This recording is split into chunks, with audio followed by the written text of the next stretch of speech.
Here's my pick of the games from round 3 of the Korchnoi Zürich Chess Challenge. And I've picked the game between Ian Nepomniachtchi and Viswanathan Anand. Now, I've joined the game after 17 moves. Nepomniachtchi has the white pieces. He has just castled. He's played a kind of retty English. And you can see that Anand has taken the chance to seize the centre. He has this very nice pawn chain on the queen side and in the middle of the board, giving him space.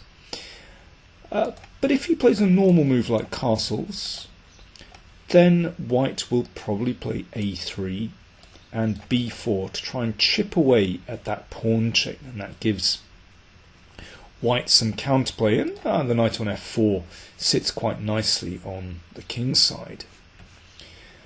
Anand here made a big decision, quite a typical decision in some ways for Anand. He seeks to clarify the situation. He likes strategic clarity. A bit like Fischer. He exchanged bishop for knight, and this is also a real trait of Anand's that we see so often in his games. He's not afraid to give up the bishop pair if he can exchange off his remaining bishop for his opponent's bishop. And now here white could play in a very orthodox way by playing, for example, a3, or perhaps trading on d5, and again this idea of a3 and to go for b4. A very typical scenario. Of course, black will have pressure on the e-file. I would slightly prefer black in this position, but you have to bear in mind that that's a pretty strong bishop, and while black's king is a bit exposed. But it's possible for white to play that. But Nepomniachtchi said after the game that he wanted to try and keep some more tension in the position, and he played a remarkable move, e4. Now this gets taken and castles. Now if white continues to play half best moves without a clear plan in mind, then black will simply be better. For example, if white trades here, then black has a very nice pawn structure, and you can play with moves like rook d8 and put pressure on the d3 pawn. This is fun for black. But Nepomniachtchi understood he had to try and stir up trouble here, so he played bishop g5 and then e4. So this is his way of retaining the two bishops and creating some complications, because he's trying to make black's king a little bit unsafe, insecure. Of course, not really advisable to trade because there's a pin here.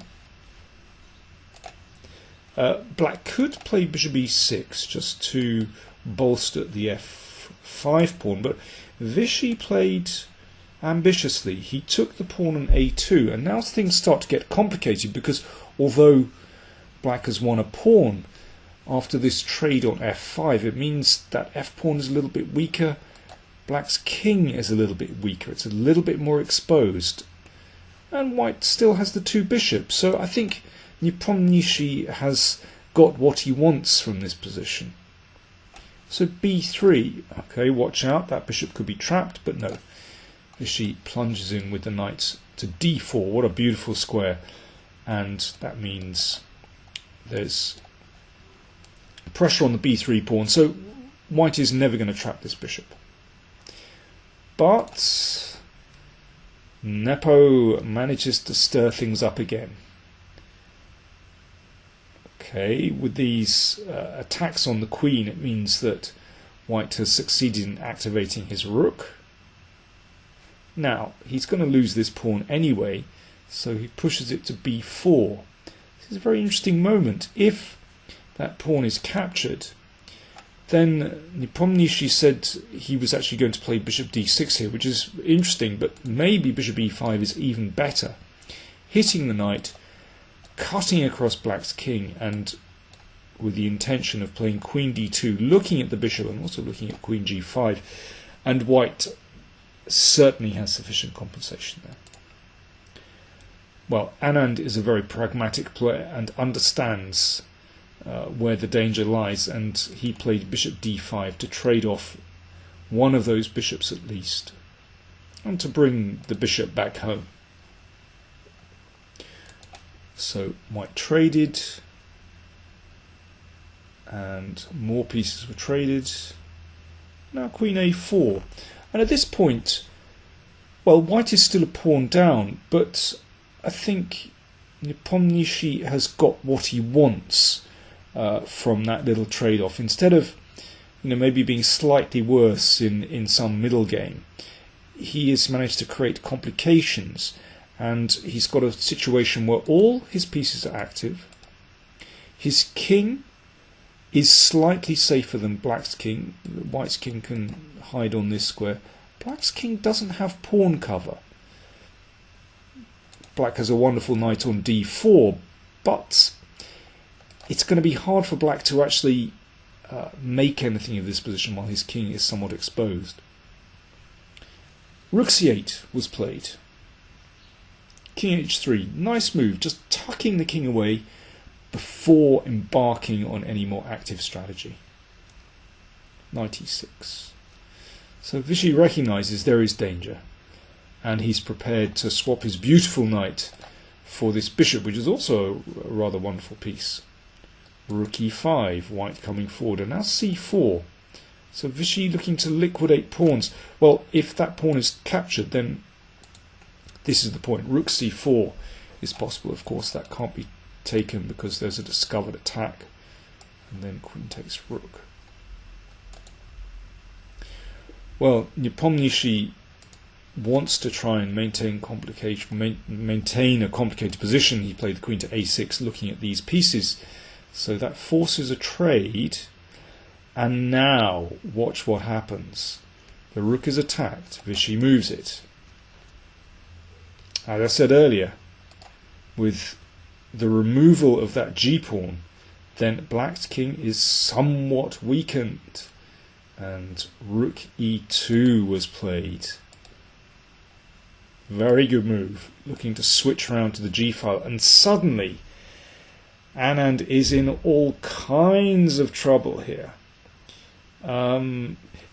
Interesting, he played the rook back to e2. If rook e3, then in fact white's king is less well placed because there's the possibility to come down to h1.